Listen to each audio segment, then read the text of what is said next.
Tu as du mal à te démarquer et à maximiser tes profits sur les marketplaces? Tu n'es pas seul. Avec des milliers de vendeurs et une concurrence féroce, il peut être difficile de percer. Heureusement, il existe des stratégies éprouvées pour t'aider à exceller sur les marketplaces. Alors, reste bien attentif. Dans cette vidéo, je vais te présenter 4 parmi les 9 étapes cruciales pour maximiser tes profits sur les marketplaces.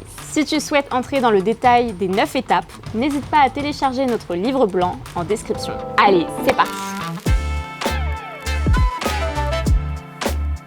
La première étape pour maximiser tes profits sur les marketplaces est de choisir celles qui sont les plus adaptées à tes produits et à ton public cible. Attention, toutes les marketplaces ne se valent pas et chacune a sa spécificité.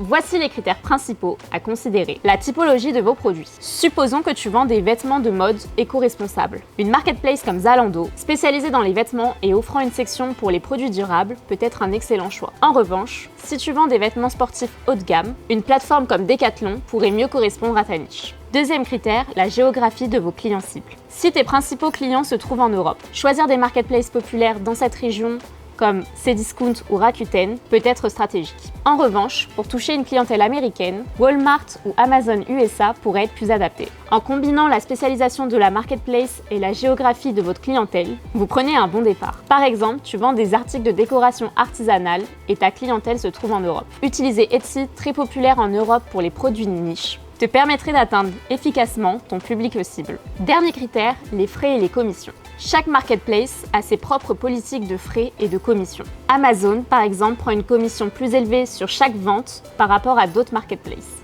mais offre en contrepartie une visibilité supérieure et des outils marketing avancés. Mais attention, cela ne signifie pas qu'Amazon est le meilleur choix pour toi. Si tu vends des produits de beauté haut de gamme, une plateforme comme Beauté Privée, spécialisée dans les produits de beauté en France, pourrait être plus avantageuse. Les frais y sont plus bas, et même si la portée est plus restreinte, elle peut mieux convenir à une niche spécifique. Donc, tout dépend de ta stratégie de vente. Et ça tombe bien, parce que c'est notre deuxième étape. Une fois que tu as choisi les bonnes marketplaces, il faut maintenant se pencher sur une stratégie de vente efficace. Qui dit produit dit fiche produit. Celle-ci doit être détaillée, engageante et bien optimisée pour le SEO. C'est-à-dire qu'elle contienne tous les mots-clés recherchés par votre cible. Utilise des photos et des vidéos de haute qualité pour capter l'attention et convaincre les clients. Propose plusieurs photos sous différents angles et, si possible, des vidéos ou des représentations 3D. Par exemple, si tu vends des produits techniques, propose des vidéos de démonstration ou des tutoriels pour montrer leur utilisation. Et propose des offres promotionnelles, des réductions ou des packs pour attirer encore plus de clients.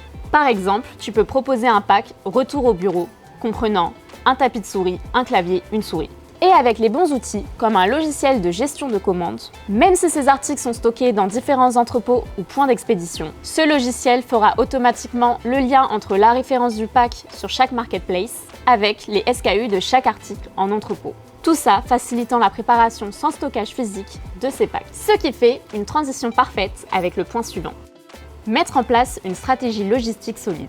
Une stratégie logistique solide est cruciale. Elle implique de gérer les stocks intelligemment pour stimuler les ventes. Utilise un OMS pour suivre précisément les niveaux de stock et moduler leur affichage sur différentes marketplaces, ce qui permet de créer un sentiment d'urgence appelé communément le FOMO, pour Fear of Missing Out. Par exemple, afficher seulement 10 unités disponibles alors que vous en avez 150 en stock, ce qui crée un sentiment d'urgence. L'OMS facilite également la création de packs tout en prenant en compte les stocks de chaque produit de manière séparée. Cela permet de proposer des offres attractives sans complexifier les opérations d'entrepôt. Une bonne stratégie logistique s'adapte aux attentes des consommateurs en termes de promesses de livraison. Et un bon système permet de gérer efficacement les commandes complexes, autorisant des livraisons partielles et une communication en temps réel sur le statut des commandes.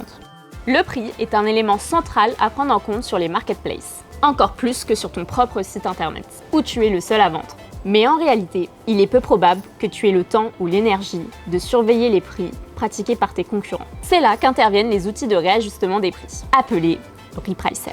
Ces logiciels ajustent automatiquement vos prix en fonction de ceux de tes concurrents et de ton prix idéal. C'est cet ajustement constant de prix, allié à une logistique irréprochable, qui te permettra d'obtenir un maximum de buy box sur les marketplaces. Voilà, c'était 4 étapes cruciales pour maximiser tes ventes sur les marketplaces. Si tu souhaites tout savoir sur les marketplaces, je t'invite à télécharger notre livre blanc en description. Merci d'avoir regardé, n'oublie pas de liker et de t'abonner à notre chaîne pour ne pas manquer nos prochaines vidéos.